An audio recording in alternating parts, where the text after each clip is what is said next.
We are going to be going over the most frequently asked question on this channel in the last 30 days, and that is, what does the class action lawsuit against Lucid Motors mean for your investments? Now, what is the maximum Lucid Motors may have to pay out to get this lawsuit to go away, and are they guilty, are they innocent? Now, we are going to go over much more in this video. This is going to be a full breakdown, and I'll be giving you guys my totally unbiased opinion. But all I ask for in exchange for this video is that you hit that like button for me and make me one like button closer to being able to afford more cool Hawaiian shirts like this one. Now, with that being said, let's get into it. First, we're going to take a look at the two class action lawsuits that CCIV or Lucid Motors now has. And this new one is just from May 1st. So we're going to take a look at exactly who is setting up these class action lawsuits against Lucid Motors, and then go into detail exactly what happened and why they are pursuing this class action lawsuit. The most recent class action lawsuit is from Thornton Law Firm, and they urge investors that had damages between January 11th and February 22nd to contact the firm. But the very first class action lawsuit CCIV has had, and that we have all seen headlines about, comes from Kessler, Topaz, Meltzer, and Check LLP, and they basically tell investors as well, if they bought stock between January 11th and February 22nd, 2021, to contact the firm. Now, you may be asking yourself, what exactly did CCIV do wrong to justify this class action lawsuit? And I do believe this was kind of sketchy, so we're going to get into this right now. The class period commences on January 11th, 2021, and this is basically from the first day you can claim you had damages from a result of what we are about to talk about.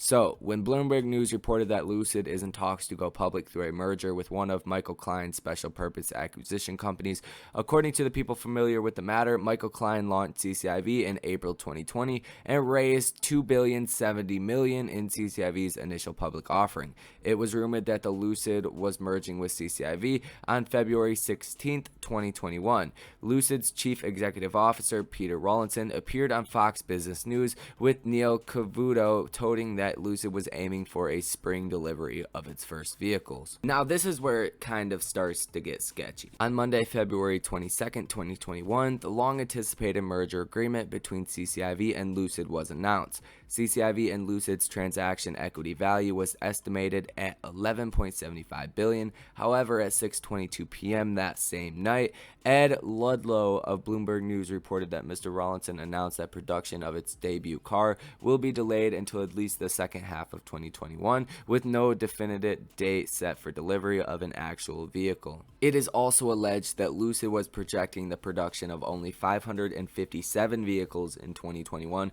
rather than the 6,000 it had been toting before their merger announcement. So if you guys have been following CCIV and investing in this before the merger was actually announced, like I was, I did make a video February 20th where I went over this exact figure where they were saying they would produce 6,000 vehicles, but I did not think that was the case, and then they came out with this new figure that is 10 times lower than they had previously said, more than 10 times lower. So if you guys are not aware of this, this is highly illegal to defraud investors like this. This is fraud at its finest. Now, I'm not going to go to conclusions and take sides to say Lucid was wrong or right. Maybe they have just had some hiccups along the way as far as production, and they have not fully came out and told investors that. But as a big-time Lucid Motors investor, like I'm sure a lot of you guys are as well, I do find it concerning that they are projecting 10 times lower the amount of deliveries as they were before, and really have not given us an explanation to this.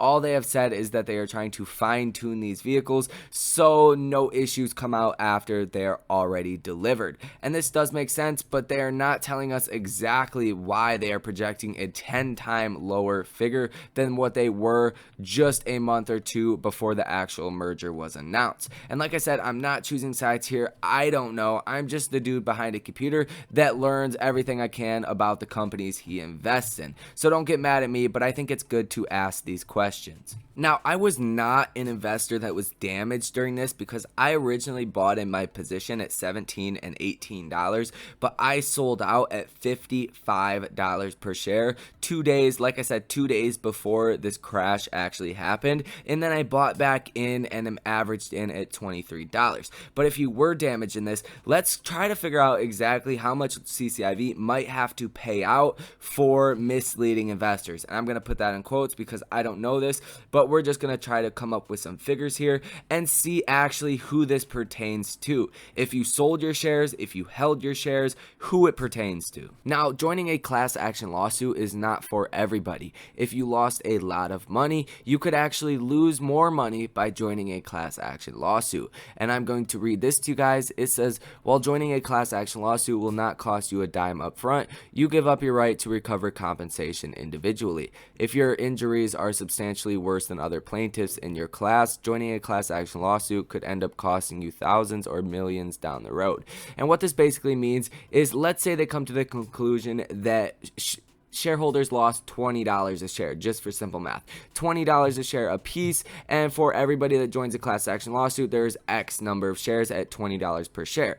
Now, they more than likely will settle this for about 50% lower, so you would get about $10 back per share that you lost in compensation. On top of lawyer fees and all the other costs that are associated with going to court, it is simply not worth it for investors that lost a lot of money. They are going to individually go after Lucid Motors, especially if you lost millions of dollars. It doesn't make sense to pay all these fees. Now, it does say you pay no upfront cost, like is the case with a lot of automobile accidents and all these other different court cases that you don't pay up front, but you will ultimately pay on the back end. So out of that 50% loss that they would theoretically give you back on those shares, your lawyer's probably going to take $4 to $5 off top of that. So really, you're only going to end up making about 25% of what you lost back. So it's simply not worth it for people that lost a lot of money. And this is key because individual court cases are going to take a long time, and hopefully Lucid Motors would be in a much better financial place.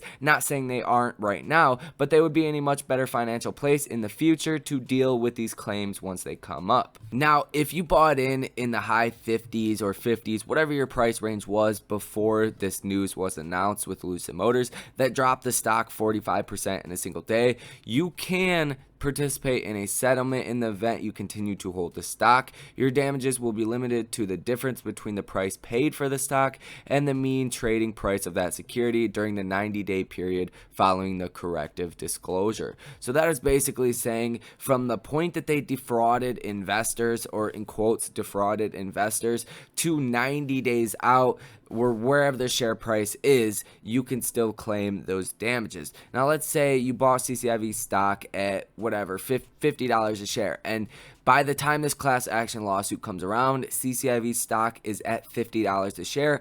Odds are you aren't going to get any compensation for that. So when we get into the numbers and try to figure out how much CCIV may have to pay, that is going to be key. Considering CCIV has a float of 207 million current shares outstanding, the implied shares outstanding is considering if all the warrants are exercised and turned into shares. Now, these are going to be a bit of wild speculative numbers, so don't hold me to this. This could obviously change, but let's say 3% of the total shares that are currently outstanding at the time of this incident, which is 207 million shares. If you say 3% of those shares are people that are going to participate in this class action lawsuit, which is probably closer to about 1.5%, but we are going to stay conservative on this. So 3% of 207 million is almost 7 million shares. If we assume compensation would be $20 per share on 7 million shares, that comes out to be $140 million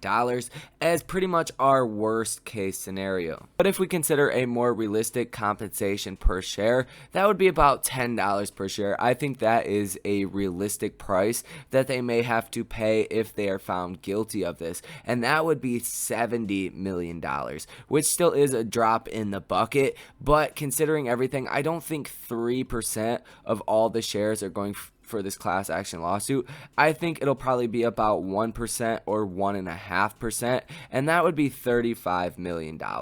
And that is just quite simply a drop in the bucket compared to the $4.5 billion in cash they will have once this merger is completed.